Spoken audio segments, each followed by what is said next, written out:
Well, howdy do, buckaroos. So, I'm working through some brews that the beer biker brought down to me. This one here is a Beaver Trail Brown 5636, I believe are the numbers, from Adirondack Brewery out of New York. I've never had anything from them, so this is a new experience. Kind of a cloudy brown ale, as you see, a lighter on the brown side ale. The aroma is very nice. It's big and malty. Maybe a hint of coffee. I don't know if your bottle says anything here pertinent, but let's see. Since the Beaver Trail Brown Ale, since the 17th century, let me give you the, I'll just let you look at the beer while I read. How about that? Beavers have been prized for their sleek coats. Excuse me. In fact, these waterfront loving critters were the subject of a violent 70-year-long battle called the Beaver Wars. Despite its beaver-like dark mahogany color, this American brown ale offers a toasty, crisp flavor with the character of a pale. Amarillo hops balance the malt with a hoppy citrus aroma and crisp finish. So there you go. Amarillo hops. So now I kind of know what I'm looking for. Again, I certainly get a lot of malty sweetness on the nose, as well as a hint of coffee, as I said before.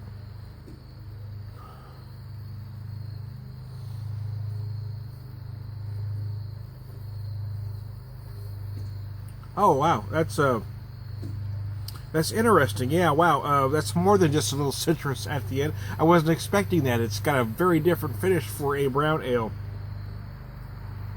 Again, I get a lot of malty sweetness. I get a hint of coffee in the middle there. And then at the end, it's a lemony, almost citronella-like finish. It's very different, very odd. I don't know how much I like it yet. That's my first couple sips. But I will say it's different.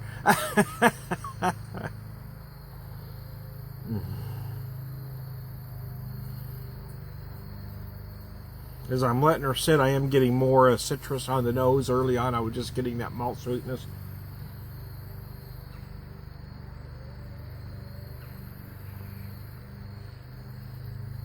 The finish is very crisp, just like they say, but I mean, maybe it's just me, but I'm getting a big burst of lemon right at the end. Yeah, again, like I said, almost citronella-like. Did a few earlier today. I've kind of paced myself out, as it were, but I've had a few. I started with the Narragansett Dell's Black Cherry Shandy. This thing was interesting. I'm a fan of Black Cherry. I really like this one a lot. This one surprised me because I'm not necessarily a fan of lemon shandy. This one kind of knocked my socks off a little bit. Just the way it finished, it had that kind of lemon drop feel about it, kind of the mixture of that sour and sweet. It was like, you got a burst of lemon with that kind of that sugar around it. It was interesting. And then I had the Narragansett Lager, the classic lager, and it is what you expect it to be. It is a decent warm weather beer. And then I really got my socks blown off with a Jailbreak Brewing Company. Scoville Jalapeno IPA. This one really knocked my socks off. 6.9%. I believe it's 74 IBUs. Yeah, I liked everything about it personally. I love the aroma. The aroma was just gorgeous. And then the flavor of it, I mean, to me, the whole package was perfect. It was my kind of beer, in my wheelhouse, as they say. I said, well, I was drinking it. I would have loved to have been drinking that over a plate of chilaquiles montadas, but that's a different story. But let's get back to this one, shall we? Focus on one at a time, Tom. How about that?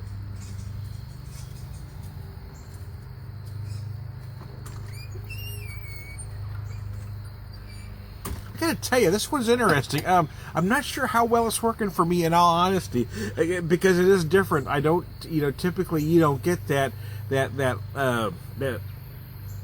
burst of citrus from a brown ale. I'm not expecting it. Again, it could be one that grows on you. It's just very different. The up front and in the middle is everything you look for in a brown ale. It's big, malty, a little sweet. Like I said, I'm personally getting hints of coffee. But then it just gets almost sour on here right at the end. I mean, it's the Amarillo hops tend to get citrusy, but this is different for me. I'm not used to that contrast. It's that contrast that's kind of throwing me off. But it does finish bright and crisp, just as they tell you on the label. Oh, excuse me. But it just it just feels weird how it all comes together, or doesn't come together, as it were. So anyway, what the hell? What are you gonna do? It's decent. I'm not, I probably would. I didn't buy this the first time. It was a gift from the Beer Biker. But yeah, if I was ever in that neighborhood, I would buy it again. I would love to have it on tap, just out of curiosity, because it's one of those beers that it's kind of perplexing my taste buds, which you don't necessarily expect from a brown ale. Brown ales are generally pretty standard. You know what you're getting, and they're typically very likable. But this one kind of throws me off a little bit, due to the way it just turns on you. It just switches from malt and citrus just like that. You go, oh my goodness, wow.